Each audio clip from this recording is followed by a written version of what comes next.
నమస్కారం. ఈ రోజు మనం చరిత్రలో చాలా మందికి తెలియని ఒక కథ గురించి మాట్లాడుకుందాం. నమస్కారం. ఇది పెద్ద పెద్ద రాజుల యుద్ధాల కథ కాదు. అస్సలు కాదు. ఇది రాయలసీమలోని కడప జిల్లాలో జమ్మలమడుగు దగ్గర ఉన్న ఒక చిన్న పల్లె కథ. పేరు చిన్న వేంతుర్ల. అవునా? పైకి చూస్తే చాలా చిన్న సంఘటనలా అనిపిస్తుంది, కాని దాని ప్రభావం అది చాలా లోతైనది. కరెక్ట్. ఒక సమాజం ఆత్మగౌరవం కోసం ఎలా పోరాడింది, వాళ్ళు తమ గొంతును మొదటిసారి ఎలా కనుగొన్నారు అనేదానికి ఇదొక శక్తివంతమైన నిదర్శనమన్నమాట. మన దగ్గర ఉన్న కథనమంతా ఒక చిన్న గుడిసెబడి చుట్టూ తిరుగుతుంది. గుడిసె బడి. అంతే. కేవలం మట్టి గోడలు, గడ్డి కప్పు ఉన్న ఒక చిన్న నిర్మాణం. కాని అది కేవలం ఒక కట్టడం కాదు. అదొక ఆశకు రూపం. సరిగ్గా చెప్పారు. అది ఒక తరం భవిష్యత్తుకు పునాది. శతాబ్దాలుగా అణచివేతకు గురైన వాళ్ళు చదువుతో పైకి రావాలని ప్రయత్నించినప్పుడు ఈ ప్రయత్నాన్ని అప్పటి అధికార వర్గాలు ఎలా చూశాయి, ఈ సంఘర్షణలోంచి వాళ్ళు ఎలా గెలిచారు? ఈ విషయాలన్నీ ఈ కథ మన కళ్లకు కట్టినట్టు చూపిస్తుంది. అందుకే ఈరోజు మన విశ్లేషణలో ఇదే ప్రధాన ప్రశ్న. ఒక సమాజం భయాన్ని వదిలేసి ధైర్యాన్ని కూడగట్టుకున్నప్పుడు చుట్టూ ఉన్న ప్రపంచంలో ఎలాంటి ప్రకంపనలు వస్తాయి? చిన్న వెంతుర్ల కథలో దీనికి సమాధానం వెతుకుదాం. తప్పకుండా. సరే, ముందుగా మనం ఆ గ్రామంలోకి వెళ్దాం. అసలక్కడి పరిస్థితేంటి? చిన్న వెంతుర్ల గ్రామంలో దళితులు ఉండే ప్రాంతాన్ని పల్లెం లేదా పాళెమనేవాళ్లు. అంటే ఊరికి కొంచెం దూరంగా ఉండేది? అవును. అన్ని విధాలా వెనుకబడిన ఒక చిన్న నివాస ప్రాంతం. అక్కడ ఒక చిన్న గుడిసెలో బడి నడిచేది. మనకు అందిన వివరాల ప్రకారం ఆ బడిని ఎలా వర్ణించారంటే పిల్లల కళ్లల్లో కొత్త వెలుగు పెట్టే చోటు అని. ఆ ఒక్క మాట చాలు ఆ సమాజానికి ఆ బడి ఎంత విలువైందో చెప్పడానికి. నిజమే. ఇక్కడ మనం ఒక ఆసక్తికరమైన విషయాన్ని గమనించాలి. ఆ బడి కేవలం అక్షరాలు నేర్పడానికే కాదు, మరి అది ఒక పెద్ద సామాజిక మార్పుకు కేంద్రంగా మారింది. ఆ కాలంలో మన కథనం ప్రకారం ఆ ప్రాంతంలోని దళితులు క్రైస్తవ మతం స్వీకరించడం మొదలుపెట్టారు. ఓకే. వచ్చిన మిషనరీలు అంటే కేవలం మత ప్రచారం చేసి వెళ్ళిపోలేదు. వాళ్లు ఆ పల్లెల్లోనే ఉంటూ వాళ్లతో కలిసి జీవించడం మొదలుపెట్టారు. ఇది చాలా ముఖ్యమైన పాయింట్. అవును. దీనివల్ల రెండు కీలకమైన మార్పులు వచ్చాయి. ఒకటి, తరతరాలుగా చదువుకు దూరమైన పిల్లలు బడికి రావడం మొదలుపెట్టారు. సరే.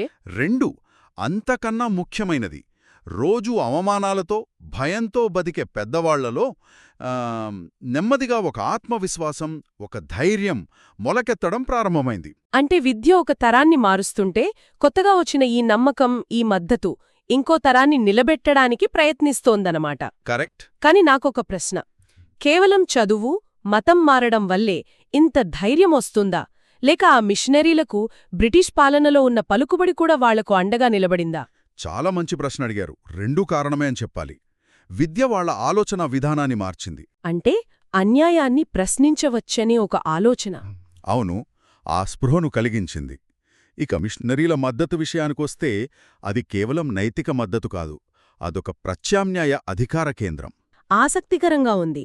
అప్పటివరకు గ్రామంలో అగ్రకులాల మాటే శాసనం, వాళ్లే న్యాయం, వాళ్లే శిక్ష.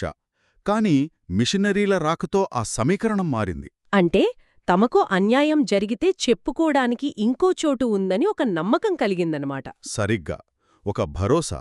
అయితే వాళ్ళు ఊహించినట్టే ఈ మార్పును అగ్రకులాల వాళ్లు సహించలేకపోయారు. తమ కింద ఉండాల్సిన వాళ్లు తలెత్తుకు తిరగడమే కాకుండా చదువుకుని సమానంగా నిలబడటానికి ప్రయత్నించడం వాళ్లకు నచ్చలేదు. ఖచ్చితంగా నచ్చలేదు. ఆ అసహనమే ఒకరోజు పెను విధ్వంసంగా మారింది. అవును. ఆ దాడి జరిగిన తీరు గమనిస్తే మనకొకటర్థమవుతుంది. వాళ్ళు మనుషులపై దాడి చేయలేదు, బడిపై చేశారు. ఎందుకంటే ఒక వ్యక్తిని కొడితే గాయం మానొచ్చు, కాని ఒక తరం ఆలోచనను దెబ్బకొడితే ఆ సమాజం కోలుకోటానికి చాలా సమయం పడుతుంది. అదే వాళ్ల ఆలోచన. విద్య అంటే వాళ్లకు అంత భయం. అది కేవలం ఇటుకలు, మట్టిపై జరిగిన దాడి కాదు, అదొక ఆశపై, ఒక భవిష్యత్తుపై జరిగిన దాడి. అవును. కథలోని అత్యంత నాటకీయమైన ఘట్టం ఇదే. ఒకరోజు అగ్రకులాల వాళ్లు గుంపుగా ఆ దళితుల పల్లెంలోకి వచ్చారు. వాళ్ల కోపం, వాళ్ల లక్ష్యమంతా ఆ చిన్న గుడిసెబడిమీదే. మనకు అందిన కథనంలో వాడిన పదం చాలా శక్తివంతమైనది. వాళ్లు ఆ బడిని పగలగొట్టేశారు. కేవలం కూల్చివేయడం కాదు. కాదు, ముక్కలు ముక్కలుగా నాశనం చేశారు. విధ్వంసం అక్కడితో ఆగలేదు. లోపల ఉన్న పుస్తకాలు, పలకలు, చాపలు, పిల్లల చదువుకు సంబంధించిన ప్రతి వస్తువునూ తీసుకుపోయారు. ఊహించుకుంటేనే భయంగా ఉంది. ఆ దృశ్యాన్ని ఊహించుకోండి. పిల్లల కలల ప్రపంచం ఒక్కసారిగా కూలిపోయింది. ఈ భౌతిక దాడి వెనుక ఉన్న మానసిక దాడిని మనం అర్థం చేసుకోవాలి. ఆ రాత్రి ఆ పల్లె మొత్తం ఏడుపులతో నిండిపోయింది. ఆ ఏడుపునెనుక 2 రకాల బాధలున్నాయి. చెప్పండి. ఒకటి, తమ పిల్లల చదువు అర్ధాంతరంగా ఆగిపోయిందన్న ఆవేదన. సహజమే. రెండవది, అంతకన్నా లోతైనది, భయంకరమైనది. పెద్దలలో మళ్లీ పాత బంధంలోకే జారిపోతున్నామా అన్న భయం. ఇది చాలా ముఖ్యం. ఇన్నాళ్లుగా కూడగట్టుకున్న ధైర్యం, పెంచుకున్న ఆశ అన్నీ ఒక్కదెబ్బతో కూలిపోయి మళ్లీ పాత బానిసత్వంలోకి వెళ్ళిపోతామేమోన్న నిస్సహాయత వాళ్లను ఆవరించింది. అవును. కాని ఆశ్చర్యంగా అలాంటి నిస్సహాయ స్థితిలో ఆ చీకటిలోనే ఒక చిన్న దీపం వెలిగింది. ఏం జరిగిందక్కడ? సాధారణంగా ఇలాంటివి జరిగినప్పుడు బాధితులు భయంతో మౌనంగా ఉండిపోతారు కదా. అవును, చాలాసార్లు అదే జరుగుతుంది. కాని ఇక్కడ కథ మారింది. ఆ రాత్రే, ఆ విధ్వంసం జరిగిన కొన్ని గంటల్లోనే ఒక కీలకమైన సంఘటన జరిగింది. ఆ రాత్రేనా? ఆ రాత్రే చర్చికి చెందిన కొంతమంది దళిత పెద్దలు ఏడ్చుకుంటూ కూర్చోలేదు, ఓడిపోయామని కుంగిపోలేదు. వాళ్లు కలిసికట్టుగా ఒక నిర్ణయం తీసుకున్నారు. వెంటనే ఆ రాత్రికి రాత్రే అక్కడినుంచి జొమ్మలమడుగులోని మిషన్ స్టేషన్కు నడిచి వెళ్లారు. దీన్ని మనం కొంచెం విస్తృత కోణం నుంచి చూడాలి. ఈ చర్య యొక్క ప్రాముఖ్యత చాలా పెద్దది. అదెలా? అది కేవలం ఒక ప్రయాణం కాదు. అది భయం నుంచి ధైర్యం వైపు వేసిన మొదటి బలమైన అడుగు. తమపై జరిగిన అన్యాయాన్ని మౌనంగా భరించడానికి వాళ్లు నిరాకరించారు.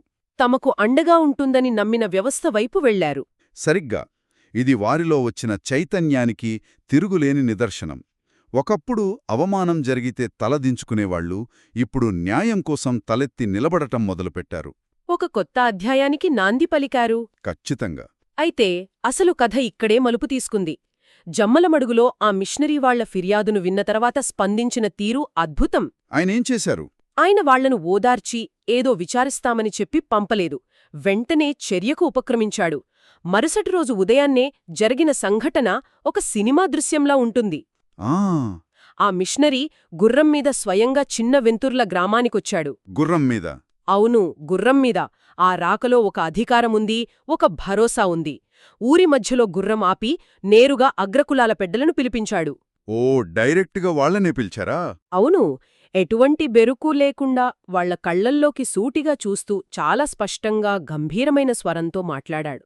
ఆ మాటలు ఈ కథకే గుండెకాయలాంటివి. ఏమన్నారు? మీరు తీసుకెళ్ళింది ఇప్పుడే తిరిగి ఇవ్వాలి. ఇది పిల్లల చదువు. ఇది వాళ్ల హక్కు. అద్భుతం. ఈ ఒక్క ఘట్టం వెనుగున్న అధికార సమీకరణాలను మనం విశ్లేషించాలి. చెప్పండి. మన దగ్గరున్న కథనంలో దీన్ని ఎదురుమాట అనలేదు. మరి? ఎదురు నిలబడి చెప్పిన న్యాయమన్నారు. ఈ రెండు మాటల మధ్య చాలా తేడా ఉంది గదా? అవుడు, చాలా ఉంది. ఎదురుమాట అంటే కేవలం ధిక్కారం. కాని ఎదురు నిలబడి న్యాయం చెప్పడమంటే నైతిక అధికారాన్ని ప్రదర్శించడం. నిజమే. ఇక్కడ గమనించాల్సిన విషయమేమిటంటే, ఆ మిషనరీ కేవలం సహాయం చెయ్యలేదు. ఆయన ఒక కొత్త అధికార కేంద్రాన్ని సృష్టించాడు.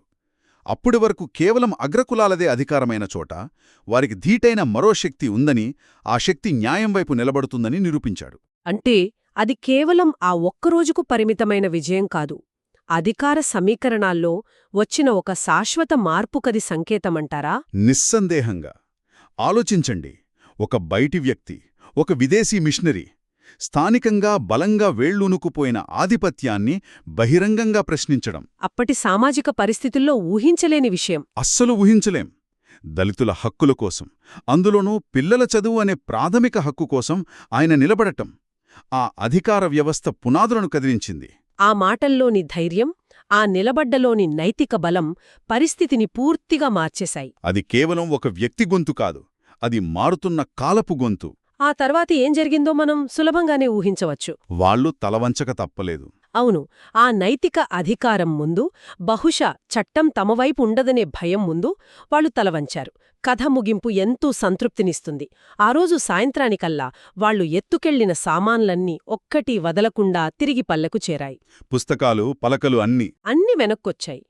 కూలిపోయిన గుడిసెను మళ్లీ నిలబెట్టారు. పల్లెలోని పిల్లలంతా మళ్లీ ఆ బడి దగ్గర చేరారు. వాళ్ల కళ్లల్లో మళ్లీ ఆశల వెలుగు.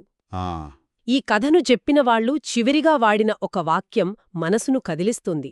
ఆ గుడిసె చిన్నదే కావచ్చు, కాని ఆ రోజు ఆ పల్లెవాళ్లకు అదొక రాజభవనంలా అనిపించింది. ఆ వాక్యం వెనుకున్న భావోద్వేగాన్ని మనం అర్థం చేసుకోవాలి. అది కేవలం సామాన్లు తిరిగొచ్చిన ఆనందం కాదు. కాదు. అది వాళ్ల ఆత్మగౌరవం తిరిగి వచ్చిన క్షణం, వాళ్ల ఉనికికి ఒక గుర్తింపు లభించిన సందర్భం, తమకు కూడా హక్కులున్నాయని, వాటికోసం పోరాడితే న్యాయం గెలుస్తుందని రుజువైన రోజది. కరెక్ట్. ఈ కథ సారాంశాన్ని మనం ఒక్క మాటలో చెప్పాలంటే, క్రైస్తవ్యం ద్వారా వచ్చిన చైతన్యం, మిషనరీల రూపంలో లభించిన మద్దతు, ఈ రెండూ కలిసి ఆ దళిత సమాజం జీవితంలో ఒక మౌలికమైన మార్పును తీసుకొచ్చాయి. వారి జీవితాలను శతాబ్దాలుగా నిర్దేశించిన భయం అనే పునాదిని పెకిలించి ఆ స్థానంలో ధైర్యం అనే విత్తనాన్ని నాటాయి.